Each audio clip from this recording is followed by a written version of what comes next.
Hoje eu vou gravar com o sol na minha cara porque tá gostoso. Se o vídeo vai ficar esquisito, sinceramente, não me importa. O importante é que o que eu vou comentar aqui, na verdade, vou trazer alguns pontos que o sensei, meu mestre da Daisaku Ikeda, comenta nesse livro aqui sobre a arte. Num vídeo anterior eu comentei sobre a importância da leitura, a importância do estudo de maneira geral, e obviamente a leitura está nisso, mas agora ele está aqui dialogando com os jovens sobre a importância de saber apreciar a arte.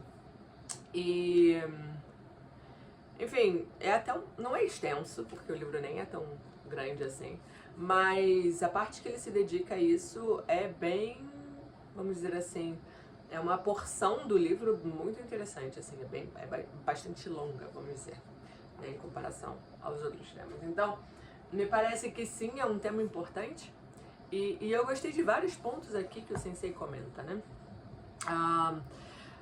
Primeiramente, assim, de maneira pessoal, eu sempre gostei de ir a museu, de aprender sobre arte, as minhas aulas de arte na escola, até que eram basicamente aprender algumas técnicas, né? Mas na faculdade eu tive uma matéria que era a História da Arte, e essa sim foi uma das minhas favoritas. Eu simplesmente adoro o contexto, né, histórico com como vão nascendo os movimentos artísticos, então, e artistas muito famosos, né? Então, enfim, de maneira geral, arte é uma coisa que sempre me interessou. Voz só entendida no estilo, sei todos os movimentos e todos os artistas e como, enfim, não. Porém, sendo arte expressa por pintura ou música, ou dança, né, balé e tal, eu gosto de apreciar, de estar exposta a isso. Então, isso sempre me deu uma noção de buscar o que é belo, buscar o que é bonito, o que é agradável para os meus ouvidos, para os meus olhos e, em consequência, para a minha alma, né? Então, encontrar o belo, o momento que a gente se encontra, né, se depara com uma coisa bonita, agradável, a gente está justamente retornando para a essência do humano, da humanidade. Porque, por essência, né, dizem que as expressões artísticas são justamente as expressões dos sentimentos do artista. Então, acaba que a gente está ali se deparando com uma obra que está tentando expressar alguma coisa. Às vezes é um fato histórico, e aí aquele fato histórico vem carregado de dor, de medo, de angústia, ou é alguma coisa bonita e gostosa, né? Enfim, e isso também o sensei comenta que faz um paralelo com como deveria ser a religião. A religião deveria ser justamente essa ligação que nós temos quando estamos praticando, enfim, estudando, essa ligação para essa essência da humanidade.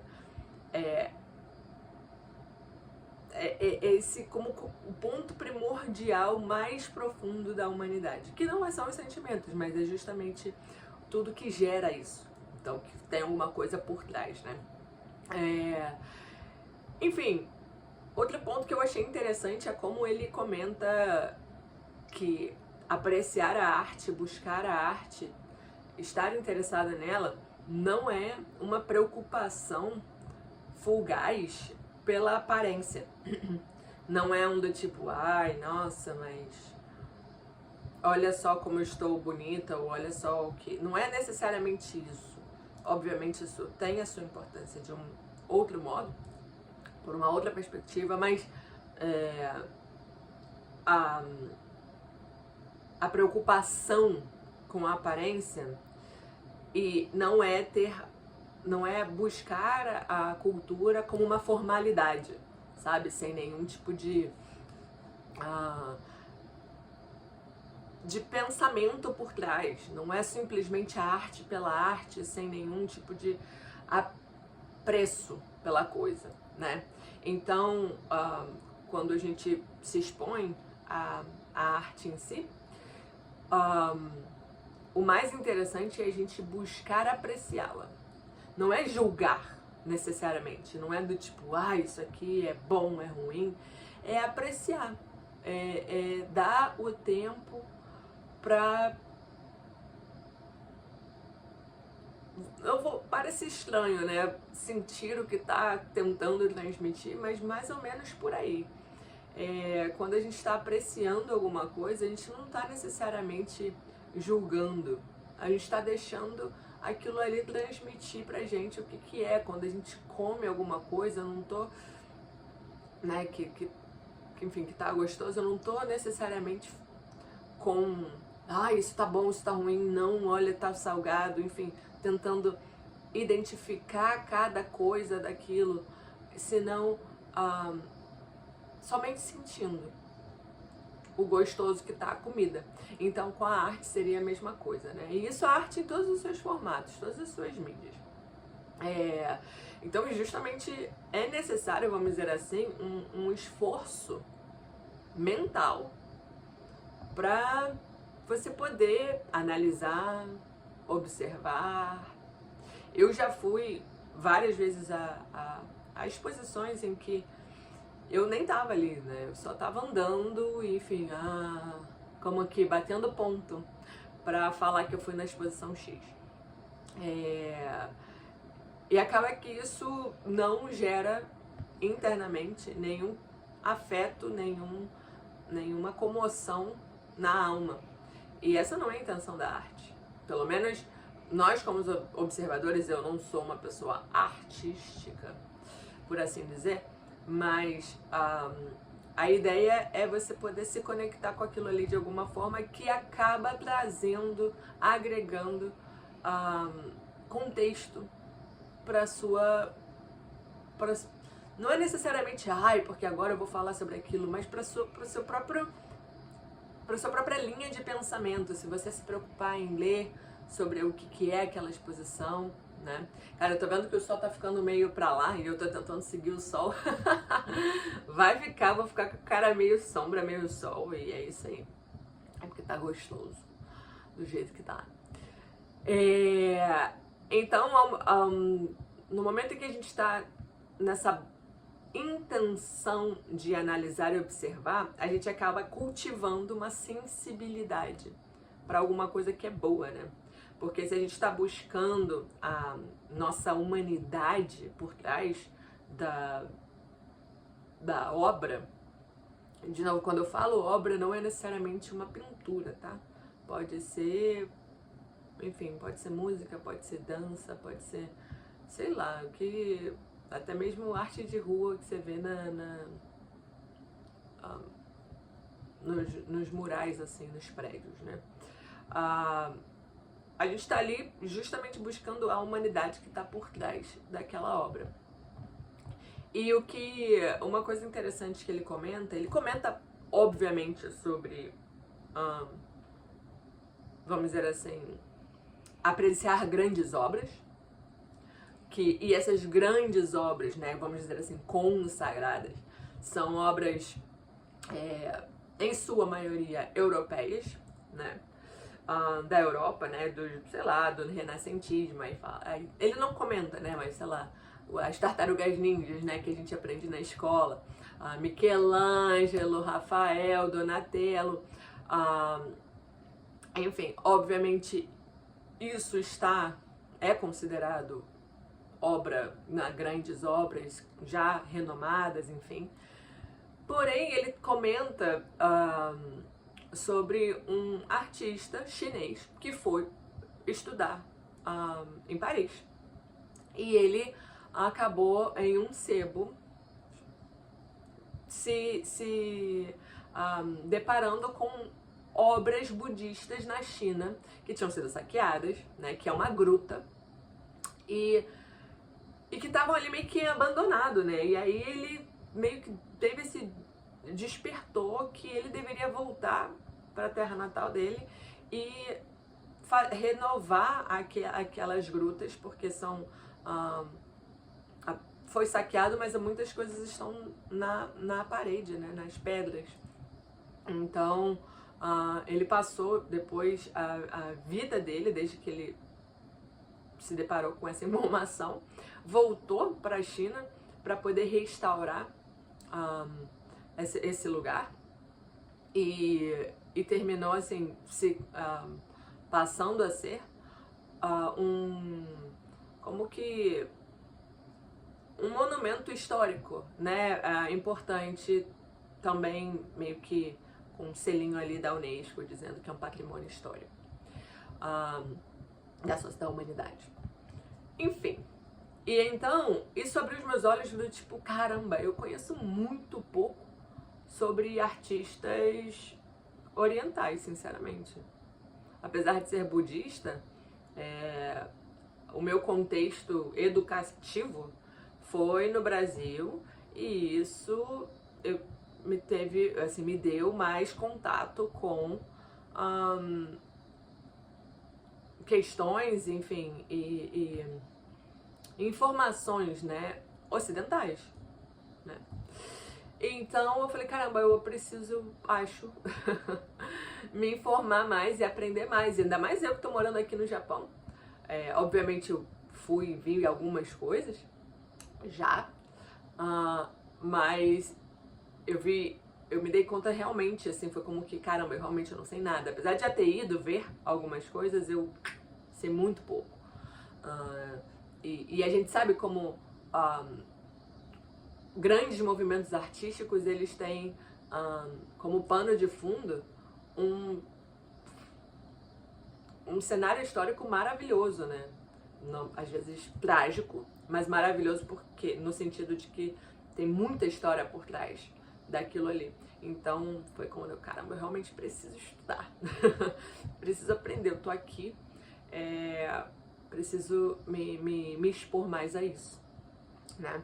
Enfim, então ele comenta, né, que realmente poder apreciar a arte é libertar o próprio espírito, é aprender realmente sobre tempos antigos, né? Isso também envolve o estudo, se uma pessoa estiver mais interessada em saber o contexto daquela arte, né, daquela obra. Isso faz com que a gente aprenda muito mais, né? Mas um fato é que a arte transcende o tempo e espaço. Não tem como uma pessoa negar ou dizer que, sei lá, obviamente existem suas exceções, mas todo mundo conhece Mona Lisa, né? Falando assim, realmente bem popular. Popular não digo de conhecimento, né? Cara, todo mundo conhece a Mona Lisa. E ponto final. Transcende, assim, o tempo, quando foi criado, de repente a pessoa não conhece o contexto, de repente a pessoa não sabe quem é o artista, mas aquela obra ali, pelos motivos que foram decretados que é uma obra de arte realmente de primeira categoria, são, desculpa, realmente transcendeu tempo e espaço. Tem gente da Conchinchina que vai saber que a Mona Lisa pelo menos existe. Então isso não tem como negar. Não tem como negar. Transcende tempo e espaço, mas também culturas, né? Porque não importa onde, qual religião pratica. Se foi um artista, sei lá, que praticava fé católica, isso não quer dizer que não vá tocar, emocionar e ser motivo de contemplação de uma pessoa que pratica religião. Assim de simples. Enfim, então ele comenta também, nossa, isso aqui é importante, da teoria do bom, belo e benefício, que é a teoria do Makiguchi Sensei. E fazendo uma explicação muito simples aqui, o bom é um trabalho que, vamos dizer assim, é um trabalho, obra, o que for, tá? Na sua vida. Inclusive, trabalhar para ganhar dinheiro pode entrar nessa teoria do BBB. Então, o bom é um trabalho, é um serviço que gere valor na sociedade. Bom. Benefício é justamente, exatamente a questão financeira daquilo, o retorno que aquilo pode te dar financeiramente. E o belo é justamente a parte, vamos dizer, não necessariamente artística, mas bonita sobre aquele serviço, tá? Então, essa teoria do BBB, de Makiguchi Sensei, ela também, obviamente, aplica a obras de artes. Então, a gente pode, vamos dizer assim, pensar que por trás de grandes obras está essa teoria aqui do bom e do belo e do benefício. Às vezes a pessoa nem ganhou dinheiro em vida, né? Mas pós-vida, né? Depois de sua morte, aquela obra ali virou, enfim, super cara, né? Depois não tem nem valor para ser estimado. Tem várias obras assim, livros assim também, livros raros, enfim. E aí, uma coisa que ele comentou que eu achei bem interessante, que tenho que concordar, é que nas notícias que a gente assiste no jornal, né, a maioria das notícias nos jornais são sobre política, né, e economia, vamos dizer assim. Porém, o que realmente determina uma época, uma era, são os movimentos culturais. É a cultura e a educação. Então, quando a gente está estudando na escola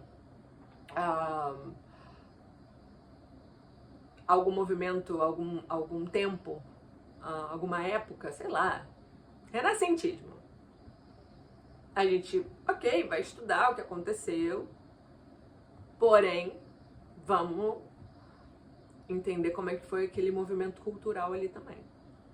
O iluminismo não necessariamente tem artistas, pode estar falando besteira, mas não que eu me lembre, porém, a questão filosófica é muito importante. É o ponto-chave daquilo ali. Né? É a filosofia por trás daquilo, são os pensadores daquela época. Então, assim, você comenta isso e eu realmente, caramba, é verdade, ok, a economia, a política, vamos dizer, é o que governa, porém, como o que determina a época é a cultura e a educação. Isso é interessante, né? Enfim, então, mas sabe, Isabela, eu não entendo nada, eu não conheço nada, eu nunca fui ao museu. Cara, não precisa, tem museus e muitos são grátis. Deixa eu ver aqui a hora. Eu tô gravando antes pro trabalho. Tem museus grátis, enfim. Mas é importante você buscar obras-primas. Aí você fala, caramba, mas eu não tenho contato onde eu moro. Enfim, eu não posso, sei lá, ir pra Europa. Não precisa disso. Né? Uma obra-prima, ela não necessariamente é a famosa. Obviamente, você estudar sobre elas, você aprender o que faz uma obra ser uma obra tão venerada é importante, mas eu acho que a primeira coisa é você dar o tempo para você se analisar e sentir aquela obra. Sentir o que ela pode te transmitir. E aí você vai vendo, porque não necessariamente o que é considerado uma obra super magnífica vai gerar algum tipo de comoção em você. Se você vem pessoalmente, é muito provável que sim. Inclusive, eu morei na Cidade do México e tem um museu chamado Sol Maia. Cara, esse museu, assim, é espetacular. Inclusive, tem obras de, eu não sei falar, Augusto Rodin, que é um escultor francês. Ali tem, inclusive, uma réplica oficial, né? Essa réplica tem autorização do Museu Rodin ou do Museu da França, não, o Museu Nacional da França, eu não sei qual é o museu, mas enfim, tem a réplica o Pensador, né? Tem lá a Porta do Inferno. E não só, cara, tem Picasso, tem Dalí, tem, sei lá, Van Gogh, Monet. Cara, quando eu vi por primeira vez, e obras originais inclusive, quando eu vi por primeira vez, eu arrepiei. Eu não sei se eu arrepiei porque eu sabia que eram famosas, e aí caraca, eu tô aqui diante de uma obra de um artista mundialmente conhecido. Eu não sei se foi por isso, ou se pela obra em si, eu só sei que eu fiquei ali por um bom tempo observando. Então, de novo, vendo pessoalmente, eu nunca fui à Europa, tenho muita vontade, né? Obviamente, de conhecer tanto a parte de arquitetura, enfim, que é obviamente lindo para mim, pro meu gosto. Mas não precisa ir longe, você pode ver exposições que tenham aí no seu bairro, na biblioteca, porque às vezes biblioteca também tem exposições. Se você mora no Rio de Janeiro, mora em São Paulo, né, nas grandes capitais, certamente tem museu. Cara, vai lá, vê qual que é a exposição que tá tendo. 2 semanas atrás, eu e minha esposa pegamos, cara, vamos no museu? Vamos, tá, vamos ver aqui quais são os museus que tem. Vários, né? A gente E nesse dia nós fomos ao museu, e aí indo comer, a gente viu uma outra exposição, porque é uma área que tem muito em Roppongi, que tem, enfim, muitas galerias, né? E a gente, caramba, essa aqui parece ser legal. Entramos em outra. Se exponha. Às vezes eu não entendo nada de música clássica. Caramba, mas eu escuto. Não é pra, sei lá, não é necessariamente pra ficar calma, né? Porque tem gente que fala, eu vou ficar tranquila, vou botar uma música clássica. Esse, pra mim, não funciona. Ficar relaxado. Pra mim, a música clássica pra mim é justamente sentir. Porque arrepia, nossa. Entendo? Não entendo, mas posso sentir emoções com isso. Enfim, então não fique esperando saber a opinião dos outros, apesar de que existem obras que já são renomadas. Aprenda sobre elas, aprenda por que elas são grandes obras, porque os artistas foram grandes artistas, mas principalmente vá você se expor, aprender, para você ter seus próprios olhos, seus próprios ouvidos, e não ficar, enfim, repetindo o que outras pessoas dizem. Aqui eu não tô falando que é bom, que não é bom. Aqui eu tô falando, se exponha, principalmente aos clássicos, porque aí você vai meio que refinando o gosto. É isso. Esse foi uma das partes que eu mais gostei desse livro. Recomendo. Juventude, Sonhos e Esperanças. É um diálogo muito legal. E é isso aí. Beijo, tchau.